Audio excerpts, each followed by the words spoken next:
জীবনে বড় অন্যায় করে ফেলেছি, বড় পাপ করে ফেলেছি, বড় অপরাধ করে ফেলেছি ইয়া রাসূলুল্লাহ। দয়ার নবী মায়ার নবী গো, আমাকে তওবা করায়া দিন, আমাকে আজকে ভালোভাবে তওবা করায়া দিন। আমি বড় অন্যায় করেছি, বড় অপরাধ করেছি গো হুজুর। নবী আমার বলতেছে, কি এমন অপরাধ করেছো, কি এমন বড় অন্যায় করেছো, আল্লাহর জমিনের চাইতে কি তোমার অন্যায় বড় হবে? আপনার কিনা ওই আল্লাহর বান্দা বলতেছেন, ইয়া রাসূলুল্লাহ, ইয়া হাবিবাল্লাহ নবী গো, আমার মনে হয় আল্লাহর জমিনের চাইতে আমার পাপ বড় হবে। নবী আমার সাল্লাল্লাহু আলাইহি ওয়াসাল্লাম বলেছেন, তুমি কি কাবিরা গুনাহ করেছো? বলে না ইয়া রাসূলুল্লাহ। নবী আমার বলতেছে, এমন কি গুনাহ করেছো ও আল্লাহর বান্দা, এমন কি গুনাহ করেছো যে পাহাড়ের চাইতে বড় হবে? বলে হ্যাঁ ইয়া রাসূলুল্লাহ, আমার যা মনের আশা তার থেকেও বড় আমার গুনাহ হবে। আল্লাহর রাসূল সাল্লাল্লাহু আলাইহি ওয়াসাল্লাম বলেন, আল্লাহর বান্দা রে, আল্লাহর জমিনের আসমানের চাইতে কি তোমার গুনাহ বড় হবে? তখন বলতেছেন, ইয়া রাসূলুল্লাহ, ইয়া হাবিবাল্লাহ নবী গো, মনে হয় আমার তার থেকেও বড় হবে। রাসূল আমার বলতেছেন, আল্লাহর বান্দা রে, তবে আল্লাহর আরশে আজিমের চাইতে কি তোমার পাপ বড় হবে? তোমার অন্যায় কি বড় হবে? এমন অবস্থায় আল্লাহর বান্দা বলতেছেন, ইয়া রাসূলুল্লাহ, ইয়া হাবিবাল্লাহ নবী গো, তার থেকেও মনে হয় আমার গুনাহ বড় হবে। নবী আমার বলতেছেন, আল্লাহর বান্দা রে, তুমি কি এমন পাপ করেছো, এমন কি অন্যায় করেছো, যার কারণে তুমি এত কান্নাকাটি করতেছো? এমন অবস্থায় ওই আল্লাহর বান্দা বলেন, ইয়া রাসূলুল্লাহ, ইয়া হাবিবাল্লাহ নবী গো, দয়ার নবী মায়ার নবী গো,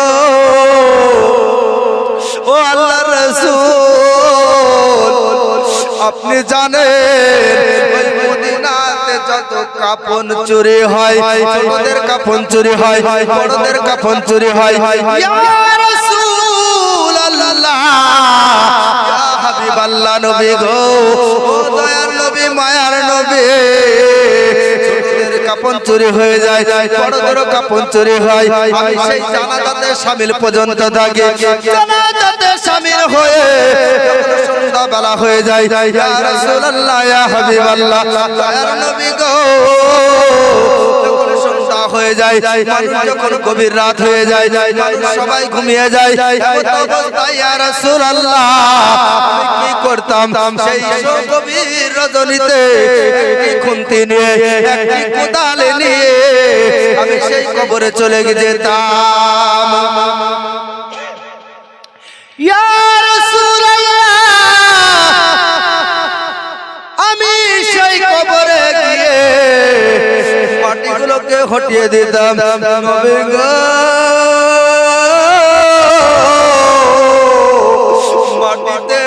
মাটিগুলোকে আমি হটিয়ে দিয়ে আমি ওই কবরের পাশের পালাগুলো আমি সরিয়ে দিতাম। ইয়া রাসূলুল্লাহ, সরিয়ে দেওয়ার পরে আমি ওই কবরের ভিতরে নেমে পড়তাম। রাসূল গো, কবরের ভিতরে নেমে পড়ার পরে আমি দেখতাম না কোনটা ছোট কোনটা বড়, যত কাফন পেতাম আমি সমস্ত কাফনগুলো নিয়ে চলে আসতাম। ইয়া রাসূলুল্লাহ, ইয়া হাবিবাল্লাহ নবী গো, ওই কাফনগুলো নিয়ে এসে আমি মদিনার বাজারে বিক্রি করে আমার সংসার চালাতাম। লাশ থেকে কাফন চুরি করা চোর আমি, হুজুর গো, জীবনে অনেক চুরি করেছি। ইয়া রাসূলুল্লাহ, হাবিবাল্লাহ নবী গো, ওই কাফনকে বিক্রি করে আমার সংসার চালাতাম। আমার আর্থিক অবস্থা খুব খারাপ। আল্লাহ রাসূল সাল্লাল্লাহু আলাইহি ওয়াসাল্লাম বলেন, এত বড় অন্যায় কাজ করেছিস রে যুবক। মরে যাওয়ার পরে একটা ছেলের জন্য 3টে কাপড় দেওয়া হয়, আর মেয়েদের জন্য 5টি কাপড় দেওয়া হয়। যুবক রে,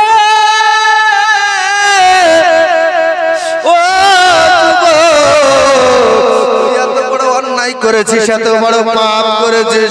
এমন অবস্থায় আল্লাহর বান্দা বলতেছেন, ইয়া রাসূলুল্লাহ, ইয়া হাবিবাল্লাহ, দয়ার নবী, মায়ার নবী গো, তাই নাই, তাই নাই। এমন অবস্থায় রাসূল আমার বলতেছেন, আরো বলো। এমন অবস্থায় আল্লাহর বান্দা বলতেছেন, ইয়া রাসূলুল্লাহ, অনেকদিন যাবত এই মদিনাতে মানুষ মারা যায় নাই, আমার কাপড় চুরি করা হয় না, আমার কাপড় বিক্রি করা হয় না। ইয়া রাসূলুল্লাহ, ইয়া হাবিবাল্লাহ নবী গো, অনেকদিন পর আমি শুনলাম মদিনাতে একটি মেয়ে ছেলে মারা গিয়েছে, একটি কন্যা সন্তান মারা গিয়েছে, যুবতী মারা গিয়েছে। ইয়া রাসূলুল্লাহ, ইয়া হাবিবাল্লাহ নবী গো, যে যুবতীটা জীবনে কোনোদিন অন্যায় কথা বলে নাই, যুবতীটা কোনোদিন আপনার কিনা আপনার মিথ্যা কথা বলে নাই, নামাজ পর্যন্ত কাজা করে না, রোজা পর্যন্ত একটা ছেড়ে যায় না, আল্লাহর আহকাম ও হাকিমের হুকুমের উপরে চলে। ইয়া রাসূলুল্লাহ, ইয়া হাবিবাল্লাহ নবী গো, নবী গো, নবী গো, ও দয়াল নবী, আমি চলে গেলাম সেই যেখানে যুবতী মারা গিয়েছে, ওই যুবতীর নাম হলো হুরে মদিনা, যাকে মদিনায় হুরে মদিনা বলা হতো, মদিনার হুর যাকে বলা হতো। এত সুন্দরী নারী, এত রূপসী নারী, এত চেহারা আল্লাহ পাক তাকে দিয়েছিল, ওই মদিনার হুর বলে তাকে ডাকা হতো। ইয়া রাসূলুল্লাহ, হাবিবাল্লাহ নবী গো, যখন আমি শুনলাম ওই হুরে মদিনা ইন্তেকাল করেছে, আমি চলে গেলাম সেই জায়গাতে, এমন কি ওই জানাজাতেও আমি শরীক হলাম গো। দয়ার নবী, মায়ার নবী, জানাজা পড়লাম, জানাজা শেষ হয়ে গেল। ইয়া রাসূলুল্লাহ, ইয়া হাবিবাল্লাহ নবী গো, জানাজা যখন শেষ হয়ে গেল, কবরের ভিতরে ঢোকানো হলো, কবরের ভিতরে আপনার দাফন করে দেওয়া হলো, মাটি কমপ্লিট হয়ে গেল। ইয়া রাসূলুল্লাহ,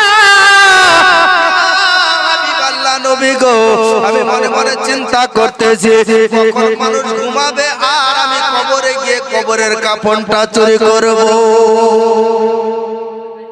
কখন মানুষ ঘুমাবে আর কখন আমি গিয়ে চুরি করব।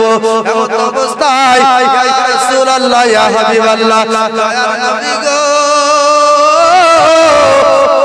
মায়ার নবী, রহমতের নবী, যখন আপনার গভীর রাত হয়ে গেল, আমি একটি কোদাল নিয়ে খন্তি নিয়ে চলতে আরম্ভ করলাম।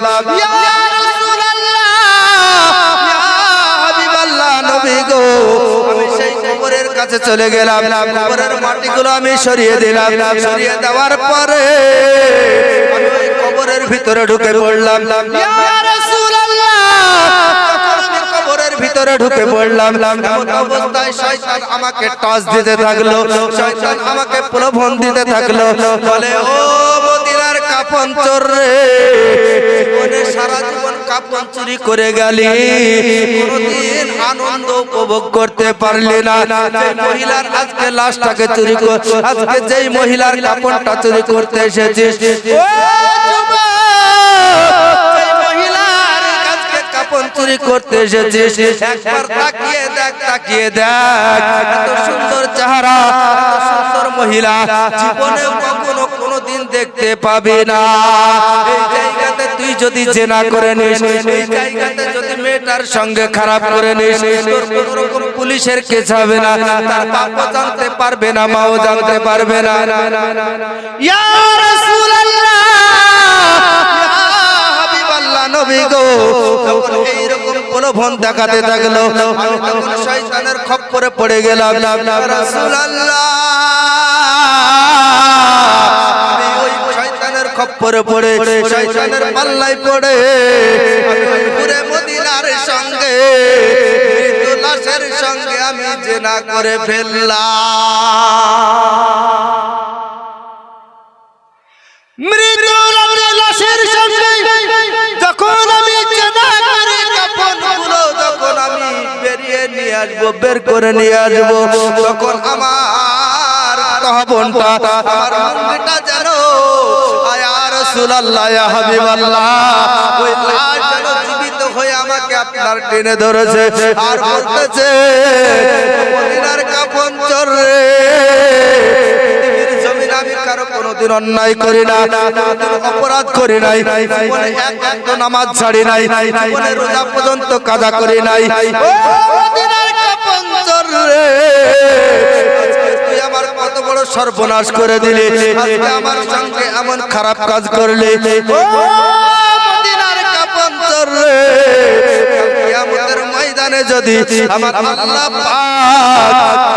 পাক কি বলে যদি আজকে ঘোষণা করে দেয় তাহলে আমাকে জাহান্নামে যেতে হবে। ও মদিনার কাফন চোর রে আমাকে গোসল দিয়ে যা, গোসল দিয়ে যা, আমাকে পবিত্র করে যা। ইয়া রাসূলুল্লাহ ইয়া হাবিবাল্লাহ নবী গো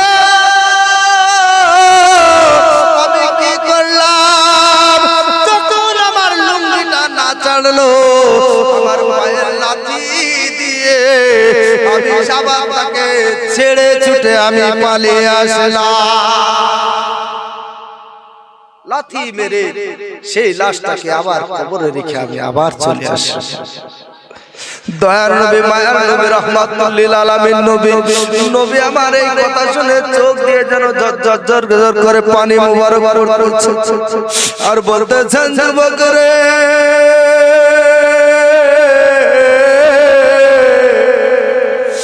মানুষ মারা যাওয়ার পরে শুধুমাত্র 3 টাকা পড়ে ছেলেদের জন্য দেওয়া হয়, মায়েদের জন্য 5 টাকা পড়ে দেওয়া হয়। যুবক রে যত অপরাধ করেছে আমার সামনে থেকে চলে যা। অবস্থায় আল্লাহর বান্দা মনে মনে চিন্তা করতেছেন ইয়া রাসূলুল্লাহ দরবারে আমার ক্ষমা হলো না। আপনার কিনা আল্লাহর বান্দা মনে মনে চিন্তা করতেছেন, কি চিন্তা করতেছেন নবীর দরবারে যখন আপনার কিনা ক্ষমা হলো না আমার আর ক্ষমা হবে না।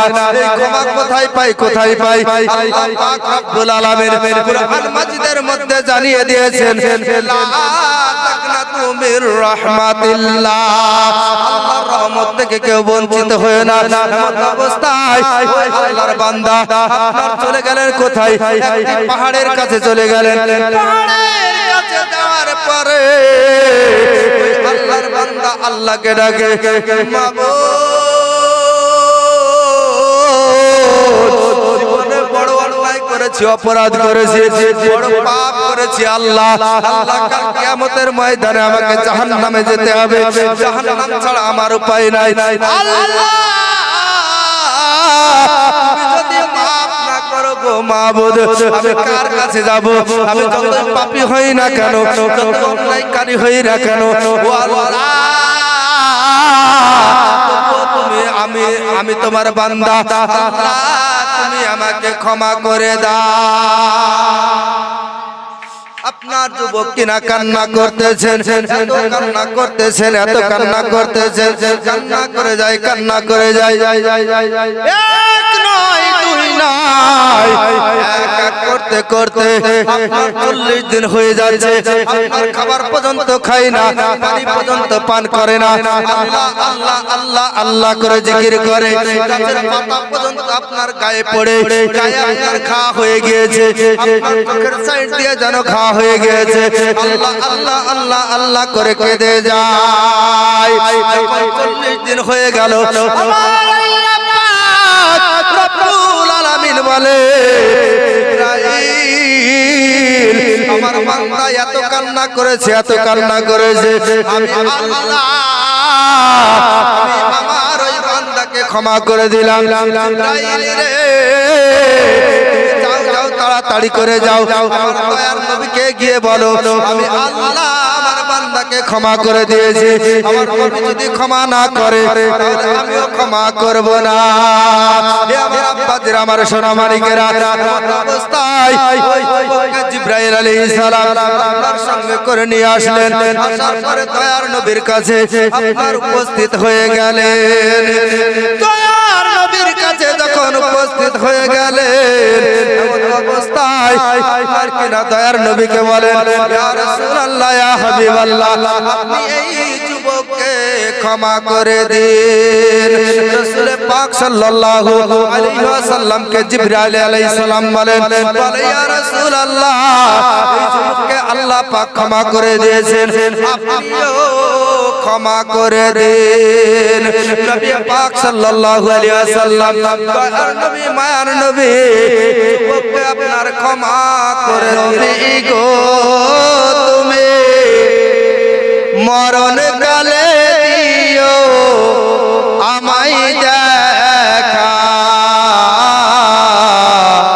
দয়ার নবী গো, তুমি মরণ কালে দিও আমায় দেখা।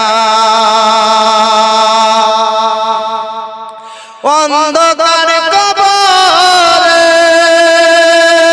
নবী তুমি না তাকিলে, অন্ধকার কবরে নবী তুমি না তাকিলে, কেমনে থাকিব আমি একা, দয়াল নবী গো, তুমি মরণ কালে দিও আমায় দেখা, দয়াল নবী গো, তুমি মরণ কালে দিও আমায় দেখা। তুমি যদি হওয়া আমার, আমার বানাও তোমার, নিদান কালে থাকবো না আর একা। তুমি যদি হওয়া আমার, আমার বানাও তোমার, নিদান কালে থাকবো না আর একা। ও গো নবী প্রেমময়, যদি তোমার দয়া হয়, স্বপ্নেতে দিও আমায় দেখা,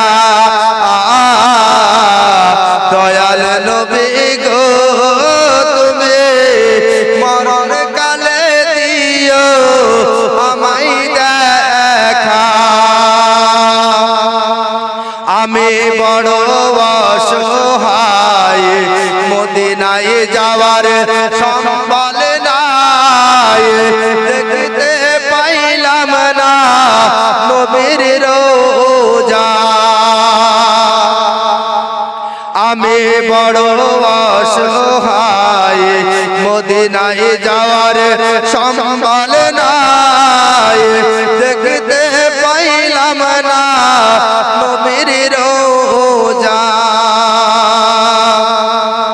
এই হিকমত বালায় গো নবী, দেখা দাও গো নূরের ছবি। এই হিকমত বালায় গো নবী, দেখা দাও গো নূরের ছবি। উইড়া যাইতাম থাকতো